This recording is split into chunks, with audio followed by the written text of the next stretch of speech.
guys, welcome back to the channel, and we're here playing more Heaven's Secret 2 because you wanted to see me angry. A minute, that's why you asked. So, here we are, very late at night. It's like 11:20. Oh boy. So, fun fact, I did not replay season 3 of Heaven's Secret, the first one, yet. It's because I heard there was a bug, I think in episode like 5 or something in this one anyway, so I'm gonna have to replay this season anyway. So yeah, and plus I just didn't have time, so we're gonna continue. Okay. Because the school is connected to Earth's time, students age during their education. That is why only young mortals are accepted into Angels and Demons Academy. Oh, actually didn't know that. That is interesting. Okay, so I am recording. Yes, I'm recording. Great.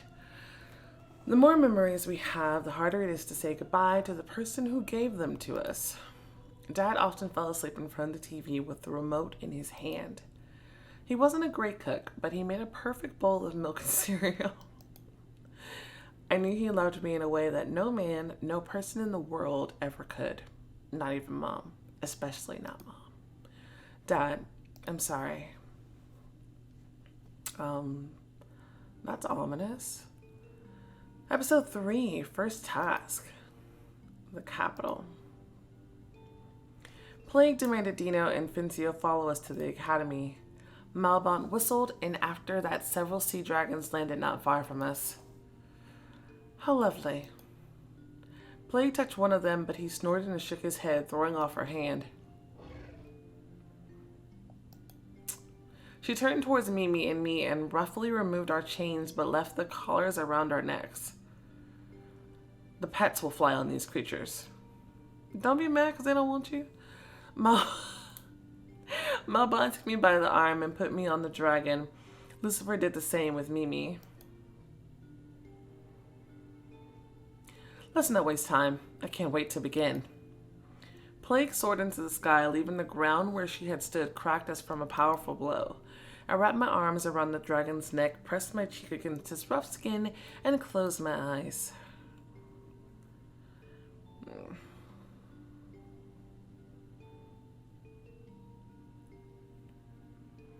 Just like my first day as an immortal.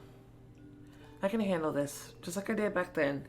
The main thing is not to give in to my emotions. The dragon took a few slow steps, then rushed forward and jumped, lifting us up into the air. His body curved through the air like rippling waves. I opened my eyes.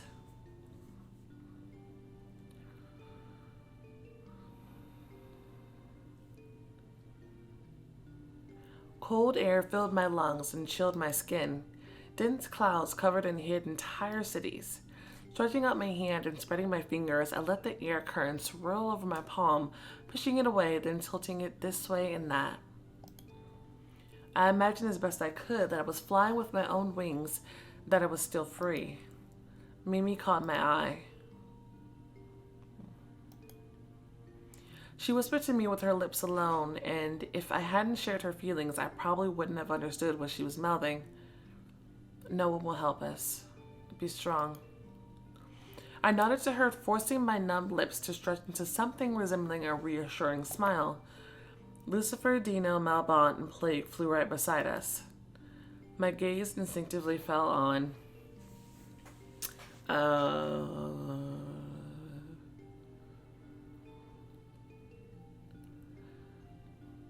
Okay, so the vibe I'm kind of getting is like you're essentially starting over in like relationships as if the one from before doesn't particularly matter. I assume you get like little tidbits and scenes and hints that relationship sort of carried on, but for the most part you're kind of like a free agent at this point. So you can kind of vibe with whoever. And so I don't know if I want to switch it up. Because right now I'm kind of like only vibing with Mimi. She seems like the only person who hasn't lost their freaking mind.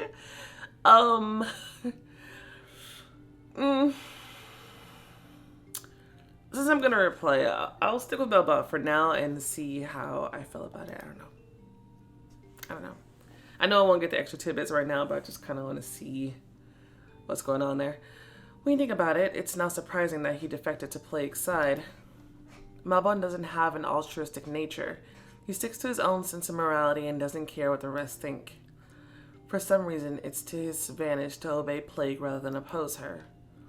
But could there be more to it? Malbon looked especially imposing and formidable in flight.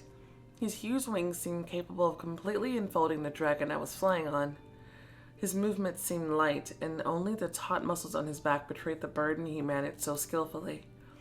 Malbon noticed that I was looking at him and responded in kind.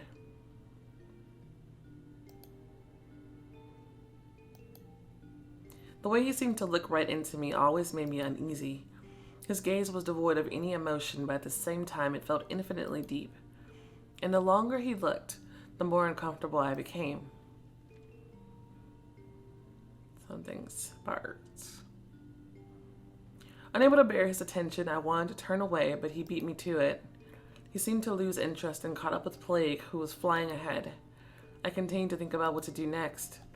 Something began to emerge from the emptiness inside me, a stubborn desire to survive and prove to everyone that I was no longer an ordinary mortal who could be pushed around. I'll leave all my feelings behind. I won't look back. If there's one thing that the dungeon taught me, it's that you can get used to even pitch darkness. The dragon began to change its course. I almost fell and instinctively clung tighter. The cold prickled my face, and the wind tossed my hair from side to side. The clouds thinned before us as we flew on until the academy came into view. My path leads me here, again and again. Plague's shrill laughter echoed across the sky. Let the fun begin. What a cycle.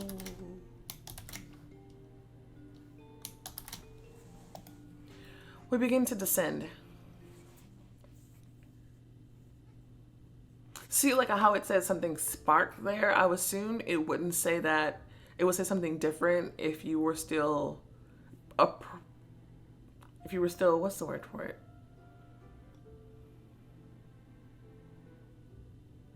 Properly on his course, as opposed to what I got going on. There were two figures at the entrance. I peered at them, trying to place the familiar silhouettes. After the dragon's feet thudded against the earth and the dust had settled, I was finally able to get a better look at them. Miss Selena.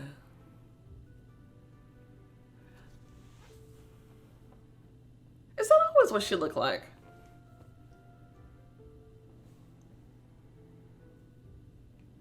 I don't think she did. I like her little dress. It's nice. Welcome, madam. Oh, Harold. I feel like they took some of the edginess away. You get that vibe? I don't know. Maybe this time they'll get to be together. If they still feel that way at all, who knows? A joyful cry almost escaped my lips, but I restrained myself. Hastily and somewhat clumsily, I got off the dragon. The strands binding my wings dug into my flesh as I moved, crushing feathers, but I didn't care. Miss Lena's eyes teared up as she looked at us. Geralt just nodded knowingly. They're here. Miss Lena's alive. Plague brought her back too. How wonderful.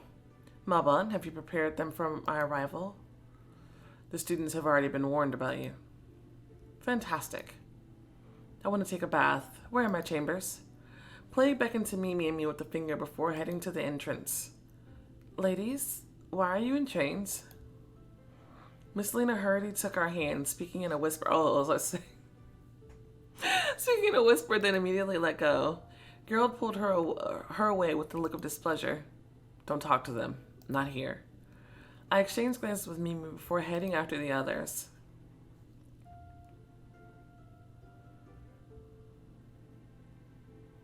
So, not everyone that was brought back completely have lost their freaking minds? So it was something that happened after they were brought back, I assumed? I don't know. There were several students in the school's yard, but they all hurriedly disappeared as soon as they saw us approaching. Plague walked slowly, proudly, as if the place belonged to her. I cautiously glanced at Mimi. She didn't show it, but it must have pierced her heart like 1,000 pins. She was a principal to school until recently, but now she was a captive. Can you give me a tour? Miss Lena trembled and Gerald grimaced, not hiding his dislike. I was afraid Plague would notice, but Fincio volunteered before she could even turn around. I'd be honored, mistress. Take my pets to their rooms. Choose something worthy for them. So far, I like them. I will take them, mistress. Plague gave me a dismissive look and paused, remembering something. Oh yes, Fincio. You promised me you rid her of that inconvenient ability. I'm working on it. Oh, she wants to get into my head. Miss Lena touched my back and gently pushed me forward. I felt her fingers tremble. Selena, you're alive. I'm so glad. Oh, Shefa. Yeah, we can stop talking about him. Be quiet, she could hear. We went up to the second floor. Yeah, we can stop talking about him. He is long dead. And apparently not as all-powerful as he proclaimed himself to be. Everything about the hallway felt familiar and dear, from the way it looked to how it smelled. You see how that thing is flying back there? That looked creepy. How many times had I walked down it or run headlong? How many times had I laughed and cried, leaning against those walls? Here comes another one. It looks weird, I'm telling you. But what would happen now? Would all those memories that had warmed my heart for so many years be wiped away? Warmed your heart? I mostly remember misery and anger. Maybe remembering this differently. Would the academy become my new prison? I'll remain Plague's captive for eternity. No, that's depression speaking. The past cannot be brought back. Plague won't allow us to live normally.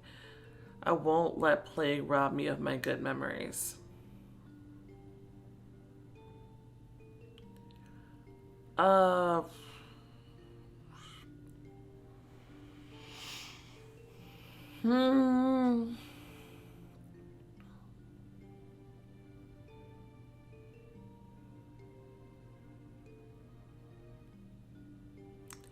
I'm kind of gunning for the last two options. I don't know which one. Because I was thinking about the two options of temper and composure. And I think I just want to be angry.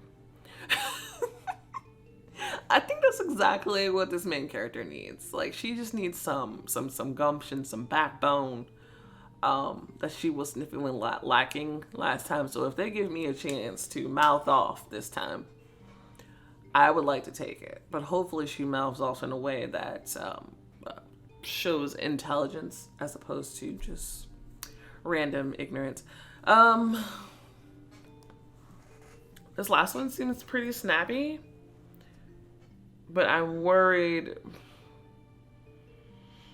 because we gotta toe the line between desperation, though.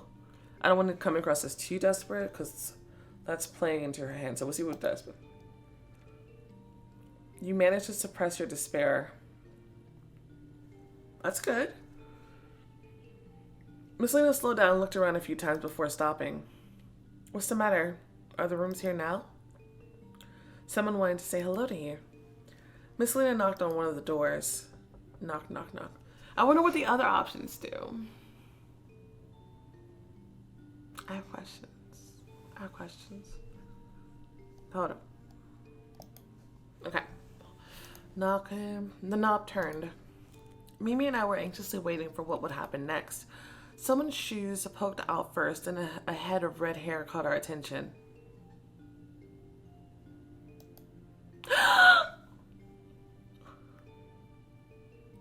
Did you miss me? Yes, what the heck? Last time you just went all freaking AWOL on us. What the heck? Oh my god, he looks so good. Wait, Hmm. Hmm. How far back did she revive? Like, is Sammy alive? Because I would like that for him. I really would. He looks so good. I love that outfit. He looks good. 80? The door opened wider. They're together. They're together. They're together. We're fine. We're fine. Everything's good. Everything's good. Okay, I'm happy again. That's all I wanted. This is all I wanted. We won't let somebody separate them again this time. Not just him. Mimi scolded and threw herself into their arms. Shefa, all isn't lost if you're here. Really, we can drop the Shefa. I couldn't move. The whole world seemed to spin and sway, and the ground felt like it would crumble beneath me. Mimi, please be quiet. When Mimi pulled away, Adie and Sammy looked at me fondly, but with some confusion. Aren't you glad to see us? Guys, you... My voice was hoarse and I fell silent. Without another word, I closed the distance and hugged them.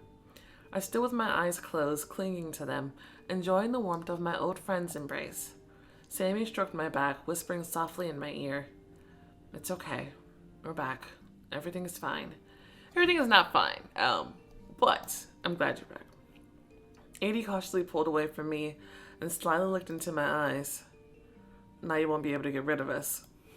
Good. I laughed through my tears. I'll hold you to that. Did Play bring you back too? She brought back everyone who, during the last 10... Okay, I'm assuming it's supposed to say she brought back everyone who died during the last 10 years. Everyone? If Play brought everyone back, then where's Mom? Is she one of the few who hasn't been resurrected? Who could have imagined this? What happened after Adie and I... Miss Lena took Mimi and me by the hand. You'll have a chance to talk later. I need to take them to their rooms. See you at the meeting. What meeting? Miss Lena had already pulled us further along, saying, Boys, please be careful. As we were led away, Mimi talked without stopping. Talked about plague, suggesting theories and plans for our liberation. With each passing minute, Miss Lena pressed her lips into a thinner and thinner line. Finally, she stopped. Here are your chambers. You'll live separately. Why? Mabon said it would be best for you.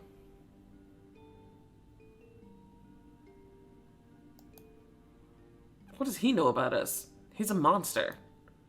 I opened the door and looked into the room.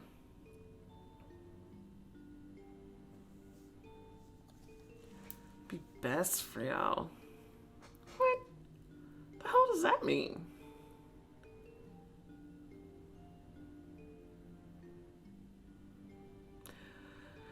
It's like I'm trying to give him the benefit of the doubt.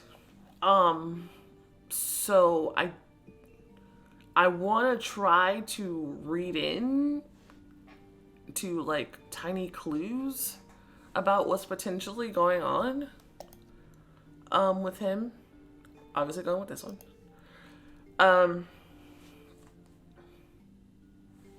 I'm wondering if there's like reasonings for this. As long as I'm going to be Plague's pet, I'll be tormented in luxury. Miss Selena, are you sure? Isn't this too fancy? Most of the rooms are occupied. Mimi leaned against the door frame. Don't worry, Melody. Plague is glad to pamper us. It'll make whatever dungeon awaits us even more devastating later. Mimi stretched tiredly and after saying goodbye, shut herself in her room. Just like back then. Miss Lena came with me into my chambers. She awkwardly looked around as if she was afraid to touch anything. I turned to her and gave her a hug.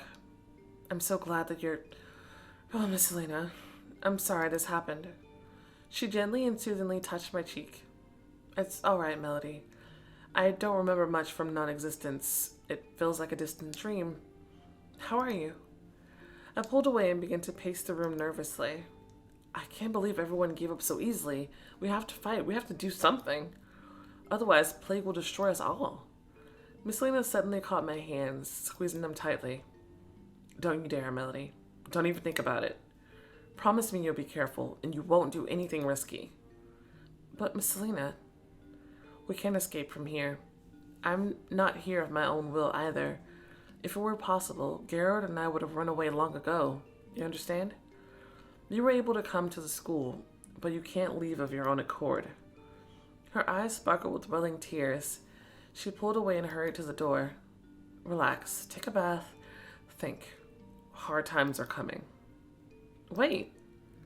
Yes? What should I say? Let's find out some info. Miss Lena repelled. She let go of the doorknob and took a seat on the edge of the bed. There were legends about a particular fate that awaited the heavens. Something about everything coming to an end. But we didn't believe it, and I keep wondering, why is it happening now?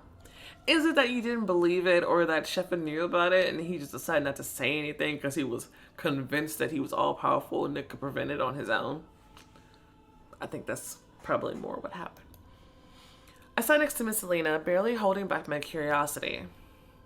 What did the legends say? She sighed, reluctantly continuing. There were rumors that were ancient writings in Hell's library. They described the time when angels and demons came into being.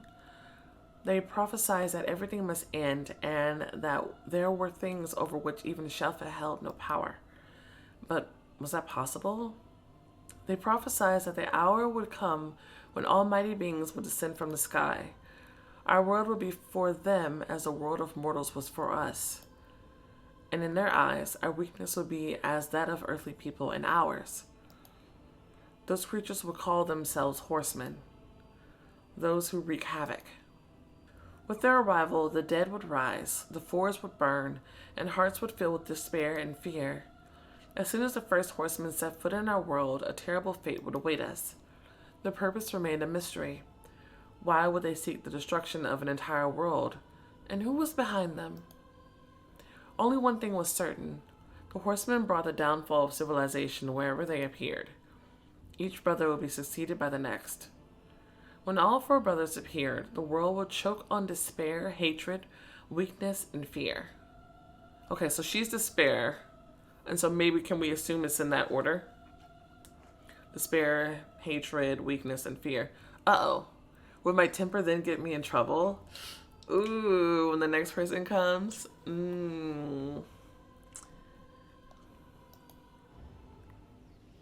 So is it better to go for composure? So you don't lean on any emotions at all? I'm hearing battle music, but nothing's happening.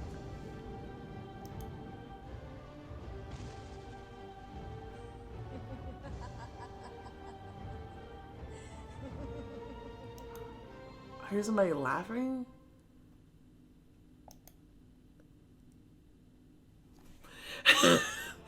And after that, the last judgment would follow.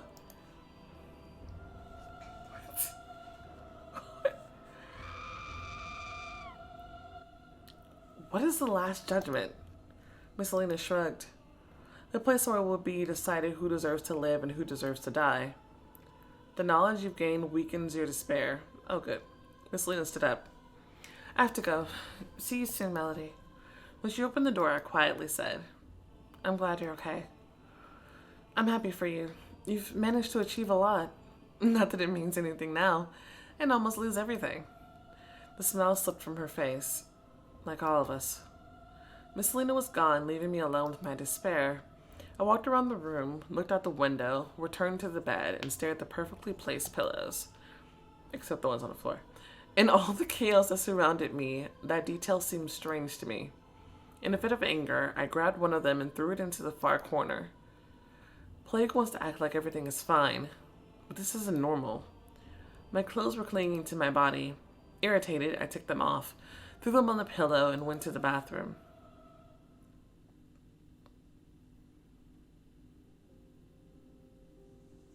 The ice-cold water cooled my temper. I slowly ran a sponge over my body, banishing the fatigue and dull despair from my shoulders.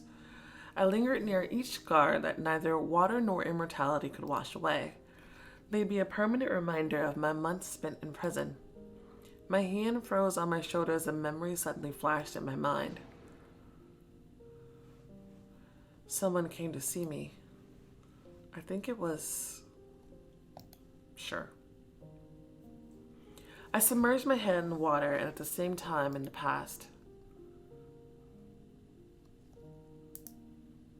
I was barely conscious when he came. The door opened and light partially illuminated the dungeon. From weakness, I only managed to crack open my eyes. Malbon stood a little to the right of the doorway, pressed back against the wall. His silhouette merged with the darkness of the cell, but I knew he was looking at me. I felt his presence and attention. With the last of my strength, I whispered, "Get out. I won't stay long." He came closer. His heavy steps made the floor shudder, and the heels of his boots rang like a muffled bell, reverberating painfully in my temples. Malbon crouched down and put his hand over my neck and the collar. His palm was hot, almost burning against my cold skin. I felt a jolt, a force that burst out of him and soaked into me. For a while, the pain and thirst subsided. It became easier for me to endure the torture. Is that better? I was at a complete loss as to what was happening. I barely nodded, turned my head, and touched his fingers with my icy lips. My voice was a whisper. "You're so warm."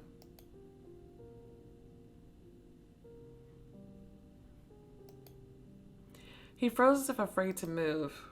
Recognizing the feeling of human warmth, I began to shiver. I wanted to cling to Malbon. I wanted to bury my head against his chest, to ask him not to leave. I felt so terribly cold, but I lacked the strength to speak.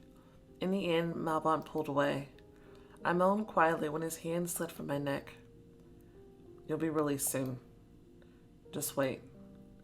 I heard receding footsteps and the sound of the door closing. I was alone again.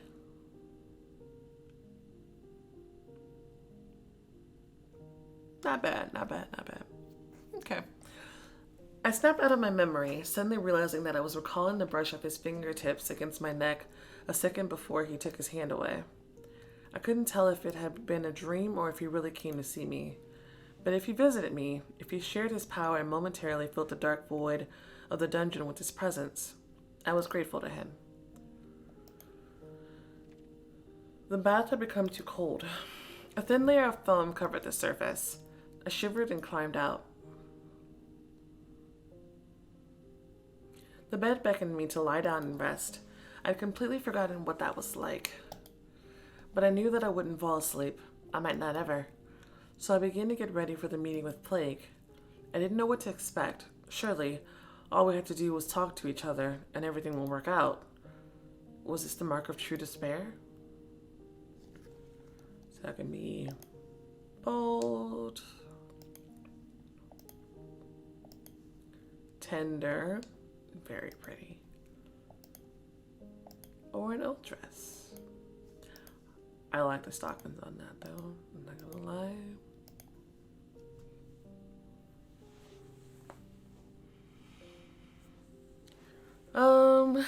Start with this one.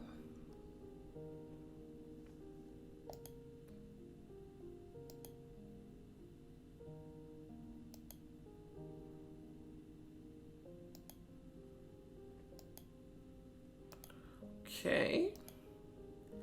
Interesting.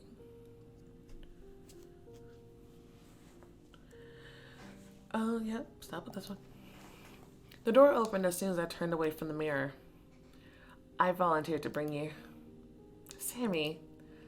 I rushed to him. He grabbed me by the waist and twirled me around, laughing softly. I pressed my palms to his cheeks, taking a long look at his face.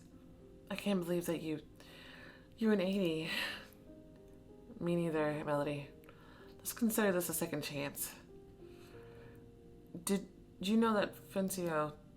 Sammy lowered his head, forcing me to withdraw my hands. "I know. I saw him walking down the hall with Plague." He sighed and immediately smiled, banishing the fleeting anger that had overtaken him. "Let's not talk about that. Adie and Mimi are already waiting. Let's go then."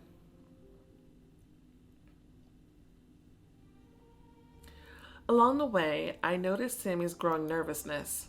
At the door, we lingered for a while before entering. We exchanged empty platitudes, pretending that we weren't just buying ourselves some time. But the doors soon opened, and a woman addressed us. Come in.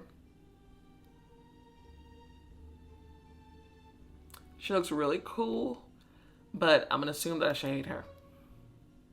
She was working at the Citadel, and now the hall was crowded. I recognized many familiar faces that had nearly faded from my memory over the last 10 years.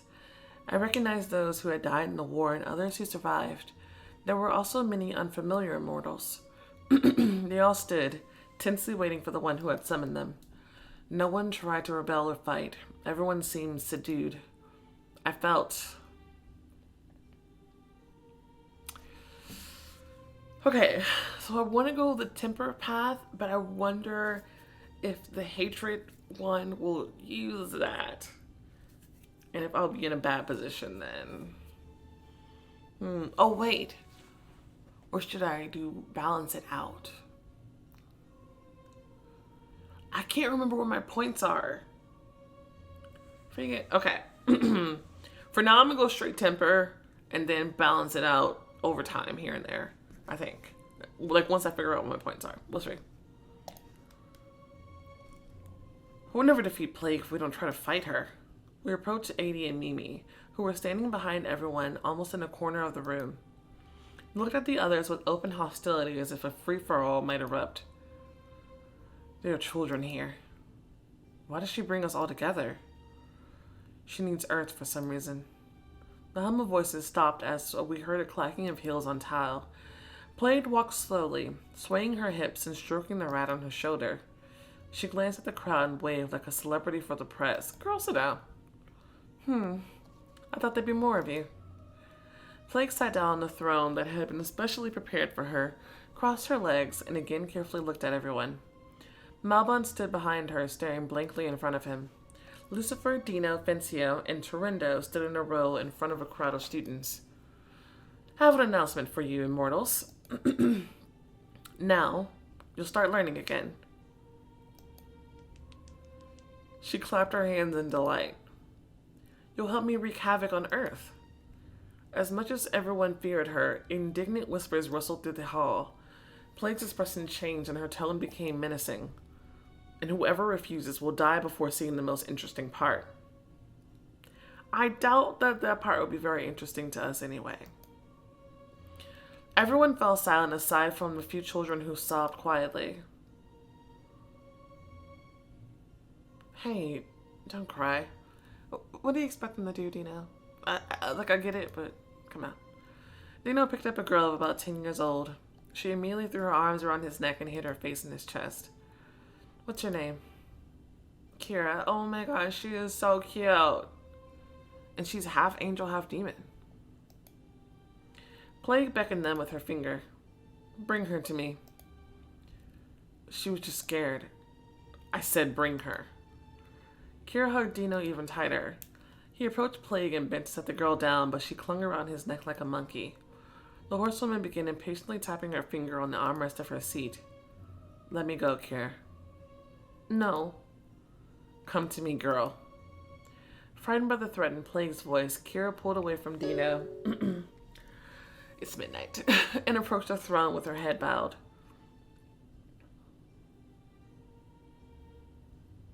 Plague spread her arms as if preparing to embrace her.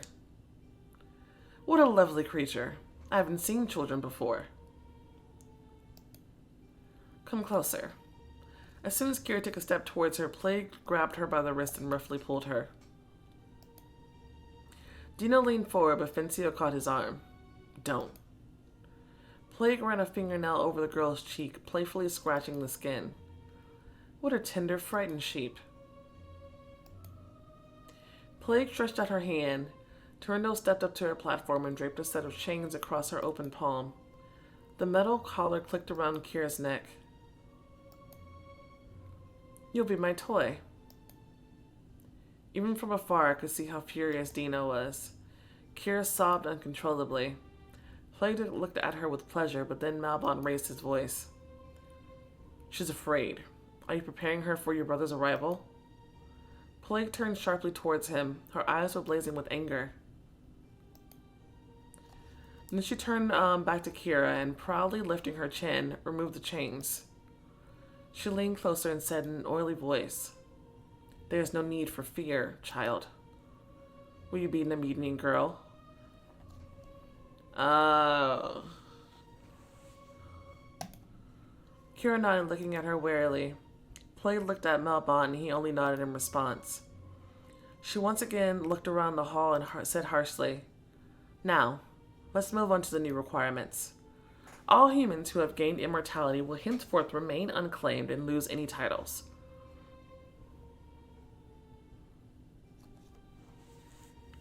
Yeah, but why though? Like, I don't care about the titles, but like, why though? And how does it remain unclaimed when you already become an angel or a demon? That doesn't make a lot of sense. Yeah, I don't need titles. I just need to know how to kill you. Plague easily found my eyes in the crowd as if she knew exactly where I was. Is she that good at reading energy? Any immortals who go against me will also lose everything they have and maybe even their lives. Okay. It's like, you say that as if I should fear that, but the problem is, like, you're trying to keep me alive so you can feed off of my despair. That's not gonna come. So, like, you might as well. Like, hello? You will help me bring chaos and despair to Earth. We'll have great fun. Questions? Someone broke away from the black rows, hurrying for the exit. Bro, where you going? I instinctively wanted to follow them, but 80 grabbed my arm and shook his head. Not the best idea. Noticing that someone intended to escape, Plague rose from her throne. She snapped her fingers, and those who were already at the exit exploded, bursting like balloons. Blood splattered across the walls and the immortals that were nearby. Damn. Just like the counselor. Panic broke out. At first, everyone ran in different directions, trying to climb up the windows, or fly up to the ceilings as if that could save them from the horsewoman's power. But Malbon soon stepped forward, extended his hand to all of us, and clenched it into a fist. Silence! Everyone's muscles cramped. A dull pain seized our bodies, pulling them tight like knots. We couldn't move or breathe. I advise you to think twice before disrespecting me. Plague sat back down and nodded to Malbon. That's enough. Malbon lowered his hand. A collective sigh escaped. We could breathe and move. After that, one by one, immortals began to approach Plague and bow their heads in a display of loyalty. I pressed against the wall and held my hand on my chest, trying to slow my pounding heart. I watched those who were frightened enough to swear their loyalty to a monster, and those who had only been waiting for an excuse to give in to darkness. Interesting. Plague watched as the immortals bowed their heads before her. A good choice. Boring, though. Among them, I noticed a pair of unusual twins. Rather than frightened, they looked triumphant.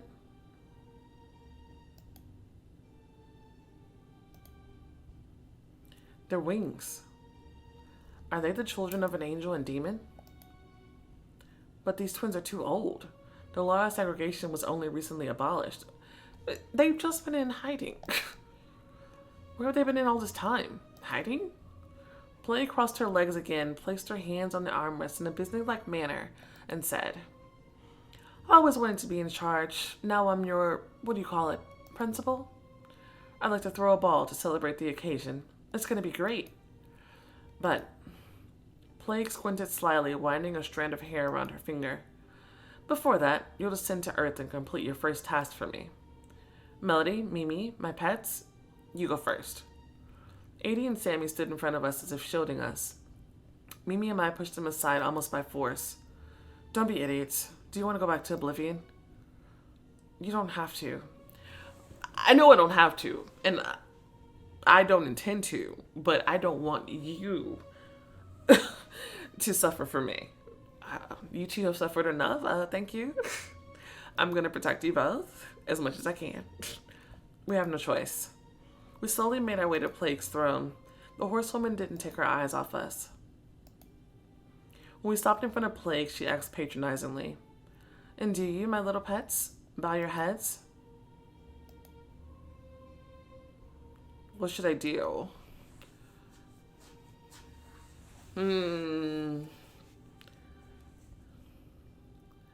Bow my head is nah. Pledge allegiance, nah. I think bowing my head will probably lose me strength. Pledging allegiance is likely giving into despair. Some would say do nothing or send to hell is my options with a composure and temper respectively. Do I balance or go full force ahead with temper? Because do we know if there's a balance route here? I don't know if there is. I haven't heard anything about that. So for now, I'm just going to be like, it's going to be snappy. I'd rather put my neck on the chopping block than bow to you. I'll remember your request. Go ahead.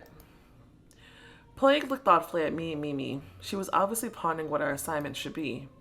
Finally, an idea dawned on her, and her eyes flashed with an unpleasant gleam. For you, Melody, I have a special task. She was already breathless from delay. I'll fill your soul to the brim with despair. She abruptly calmed down and said seriously, Lucifer, you'll keep an eye on them. Make sure they complete their task.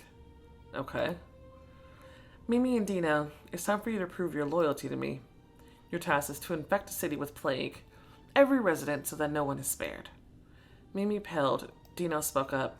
But how do we... I'll give you some of my rats. With them, I'll make sure you become a hotbed of infection. Your only need... She extended her finger and waved it. To touch. But mistress, as for my second pet, I entrust the death of just a single person to you. I was overtaken by an icy wave of foreboding. You must kill your father. Plague continued issuing instructions. She divided everyone into teams. Torrendo whispered cities and districts into her ear, and Plague voiced them for all to hear. Each team was assigned a territory where they would spread the disease, but the horsewoman's voice sounded muffled and incomprehensible to me. I was looking somewhere ahead, holding in the screams and fury that churned within me. If I had Malbon's power, I would have stood up to her. I would have fought. Does she not have any power? Like, any at all? That's highly unusual, isn't it? Because that power that she had from him never fully belonged to her. So you tell me if she doesn't have any power at all? I don't believe that. Because wasn't there a spark of some... I don't know. I would have been able to do something. I couldn't tell how much time had passed when Lucifer touched my elbow. Don't touch me. Without looking at me, he said, we've got to go. Mimi, Dino, Lucifer, and I slowly trudged towards the vortex as if an executioner's block awaited us there.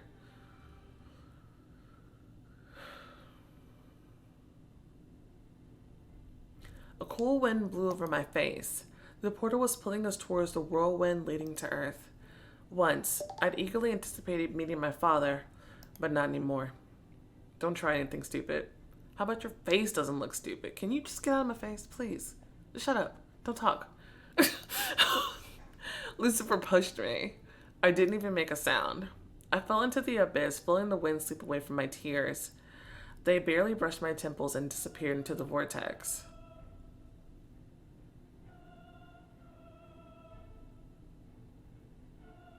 We landed close to my house. Mimi, catching her breath a little, turned to Dino. We won't do this. Mimi, I won't do her dirty work.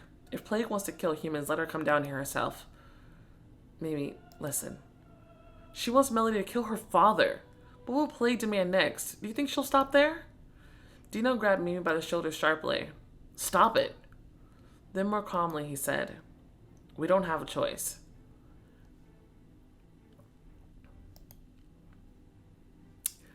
Dino, we'll do it. Without another word, he took a rat from his pocket and walked towards the street. Dino! A woman with a child was approaching him. He slowed, and for a moment it seemed he changed his mind, but any doubts were short-lived. He continued forward, his steps becoming more determined. Sorry.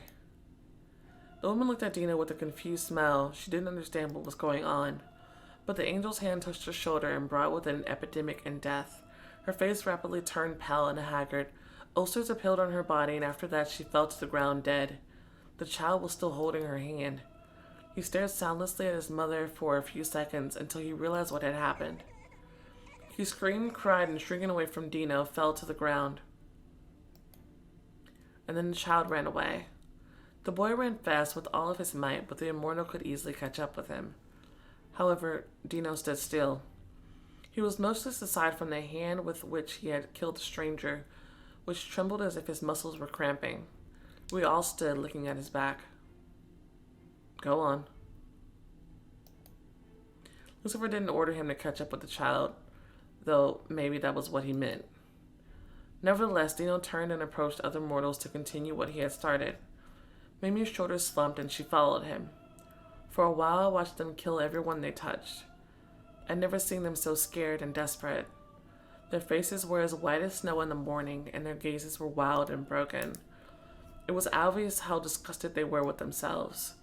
Dina apologized to each person he killed, and Mimi silently cried. Lucifer's low voice rang out. Now you. Why is someone like your father given a second chance while mine is losing whatever he has left? You can kill me, but I won't do it, you damn traitor. You will have to do it whether you like it or not. I really don't. No. I grabbed Lucifer by the collar and shook him as hard as I could. I won't let my dad be killed. And I won't bow my head to that beast like you did. Lucifer threw my hands away, grabbed my elbow, and dragged me into the house. You're stupid if you think he has any chance of staying alive, and that you have a chance of being free. I kicked, screamed, and tried to scratch out Lucifer's eyes, but he persistently dragged me forward. Let go. Let go, I'll kill you. My voice cracked as a heart-rending scream burst from my throat. My strength, regardless of my rage, abandoned me. When we entered, Lucifer pushed me to the floor. I fell without even trying to catch myself. The rough carpet chafed against my cheek, and I remained lying there with my face lowered. I lay with my eyes closed if they might help me escape. Father's voice came from the living room. Who's there? Get up. He roughly lifted me up and dragged me along.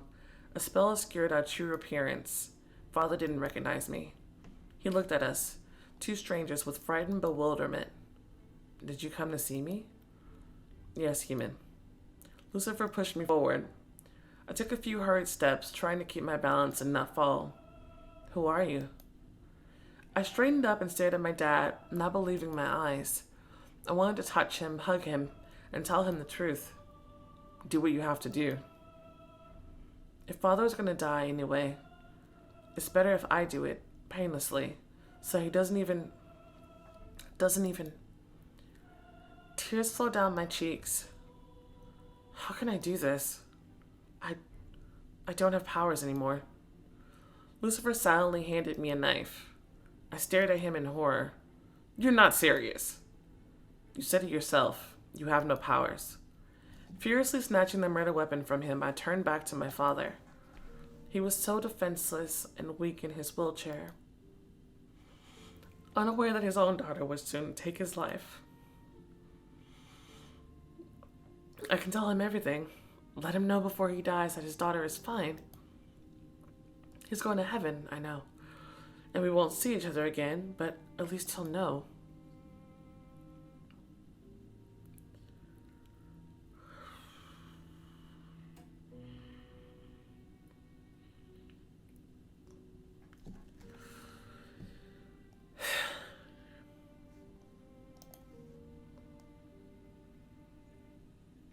I knelt down in front of him, took his hands and told him about everything that had happened to me.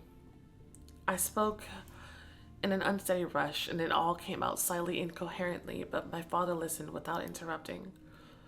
When I finished, he tried to pull his hands away, but I didn't release them. I only clutched them tighter. Dad. But he just shook his head like a bobble toy on a dashboard and turned to the window. I looked to Lucifer. Show him my true form. I can't. Show it. I pressed the knife to my throat and looked at Lucifer through tears. He could see the anger and determination in my face. I was sure. I won't do it without saying goodbye to him properly. Lucifer impulsively stepped towards me, but I only pressed the knife harder. Who are you going to hurt with your death? Do you think Plague cares about your life? Remove the spell from me, Lucifer. Okay, have it your way. He stepped closer as I watched him tensely, pressing the blade to my skin. Lucifer touched the back of my head and the spell lifted, revealing my true appearance to my father. Dad, look at me. He slowly looked at me. Melody? Dad shuddered, shrinking as far back as the wheelchair allowed, but then he clung to me. Melody. He stroked my face, shoulders and arms, and reverently touched my wings. So it's true. I thought you were playing a cruel joke. Tears streamed down his wrinkled cheeks. I can't believe you're here. He kept crying, and I let him touch me, hug me, squeeze my fingers. Oh my God.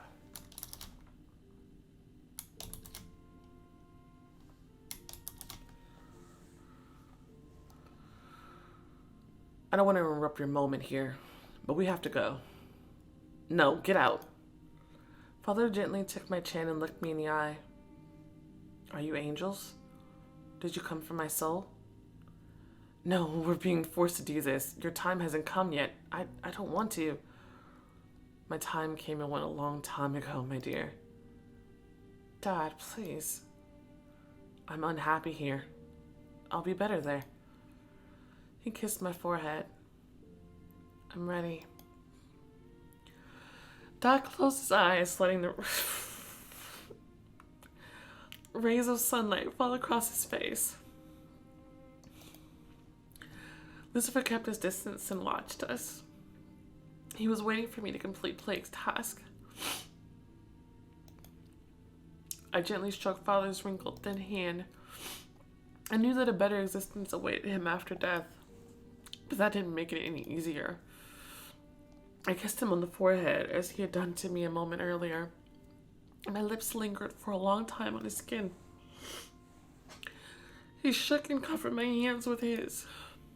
I love you, daughter. I love you, Dad. With those whispered words, I squeezed the knife tighter and pressed the blade to his throat.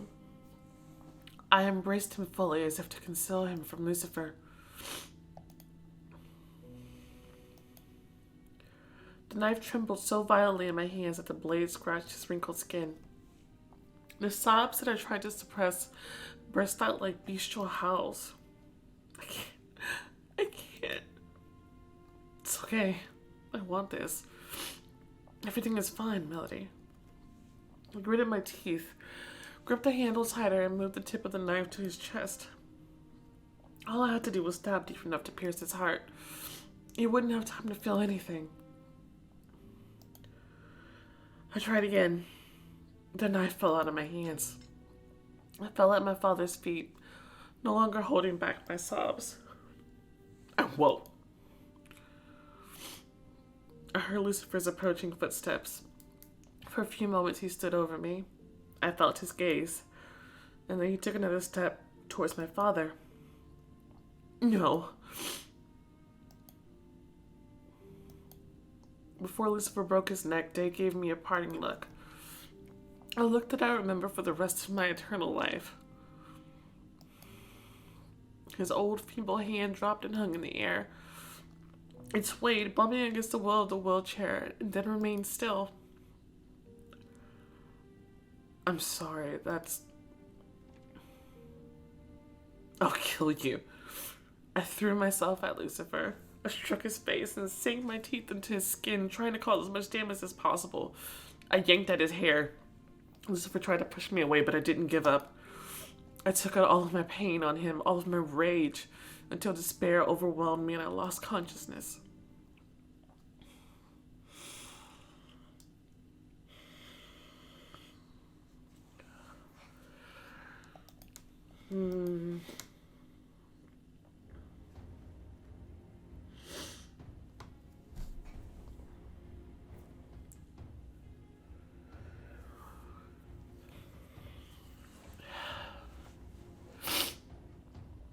I'm sorry. It's probably reading very poorly. Just then, but uh, that's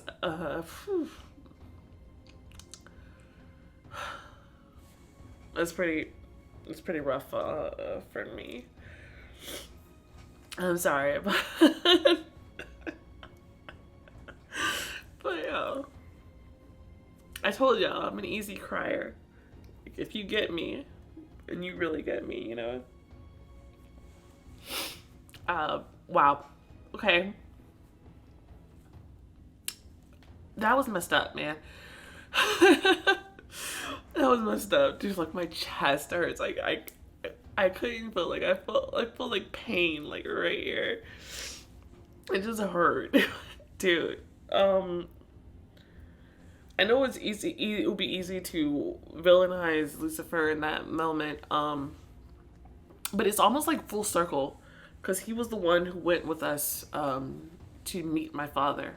Back then, the first time we came back, right after she became an unclaimed or whatever. So it's you know, almost like it was fate that it kind of worked out this way. And I don't blame Lucifer for doing it. I mean, there was no way that our father could escape. So, and you know, and obviously I couldn't do it. At the end of the day, Lucifer might even get in trouble for that, because I was supposed to do it. So he took a risk there, doing that for me. It was almost a kindness to me, even though it's messed up to see it that way. But I mean, in reality, that's what it is. But anyway, I've had enough. I've had enough right now. Okay, so my temper is higher, so maybe next one I'll go more composure. But yeah, thank you guys so much for watching. I'll play it the next episode soon. I need to decompress, because I have a lot of emotions about that. But yeah, maybe I'll get back to the next one tomorrow, because I'm back in it. I was dreading playing this for specifically this reason. I wasn't expecting to get this much in my feels. I was expecting to be angry, not like me feeling despair. She's certainly living up to that. But anyway, thank you guys so much for watching. If you enjoyed this episode, go ahead and try to like button, some love, subscribe. This is even more content like this, and I will see you next time. Bye.